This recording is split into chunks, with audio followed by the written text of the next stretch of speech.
अस्सलाम वालेकुम व्यूवर्स। उम्मीद है आप सब खैरियत से होंगे। आज की मेरी वीडियो लेको फिल्म फ्लोथेंसिस के बारे में है, जो एक बहुत खूबसूरत सिल्वर ग्रे कलर के पत्तों वाला प्लांट है। आप इसके पत्तों को देखें कि इसके पत्तों की जो बैक साइड है वो सिल्वर ग्रे कलर की है, और जो उसकी अंदर वाली साइड है वो हल्का सा ग्रीन शेड लिए हुए है।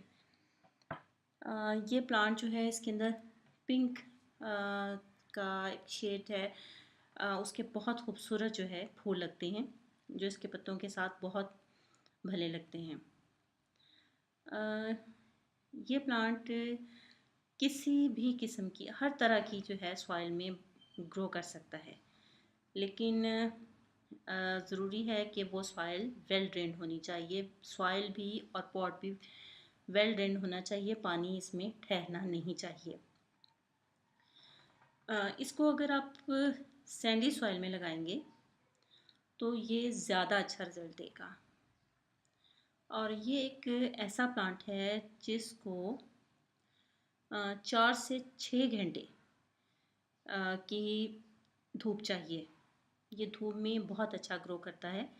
आप इसको अगर शेड में भी रखेंगे तो ये सरवाइव करेगा, लेकिन उसका नुकसान ये होगा कि इसके जो पत्ते हैं वो गिरना शुरू हो जाएंगे और प्लांट लैगी होना शुरू हो जाएगा। लिहाजा जब आप कोई ऐसी कंडीशन देखें, पहले तो अवॉइड करें कि आप इसे शेड में रखें ही ना। और अगर कोई ऐसा प्रॉब्लम हो जाए तो फिर आप ये कि उसको दोबारा धूप में रख दें तो ये इस्टेब्लिश हो जाएगा। इस प्लांट को कटिंग के ज़रिए ग्रो करना बहुत आसान है। आप इसकी प्रोपेगेशन जो है वो सेमी हार्डवुड कटिंग के ज़रिए बहुत आसानी कर सकते हैं। और ये कटिंग जो है वो रूटिंग स्टार्ट होने में 4 से 6 वीक जो है वो लेगी। और आप अगर चाहें तो इसके फूलों से सीड कलेक्ट करके उनके ज़रिए भी आप इसकी जर्मिनेशन शुरू कर सकते हैं। इसके सीड जो हैं वो जर्मिनेट होने में तकरीबन 1 महीना ज़रूर लेंगे। अब बात करते हैं वाटरिंग की। आप इसको पानी देने के लिए बस ये समझ लें कि ये एक डेज़र्ट प्लांट है। जिस तरह डेज़र्ट प्लांट को पानी की ज़रूरत कोई ख़ास नहीं होती ना, इसको भी पानी कोई ख़ास चाहिए नहीं है। अगर आप इसको ज़्यादा पानी देंगे तो ये आपका पौधा मर जाएगा। मैंने अब ये देखें, इसको मैंने शायद 2 दिन हो गए हैं इसको मैंने पानी दिया था, और आप अभी भी देखें कि ये अभी मिट्टी इसकी हल्की सी नमी मौजूद है। मतलब ये पानी इतना इस्तेमाल ही नहीं कर रहा। और अब मैं दोबारा इसको पानी उस वक्त दूंगी जब इसकी मिट्टी ऊपर से खुश्क हो जाएगी।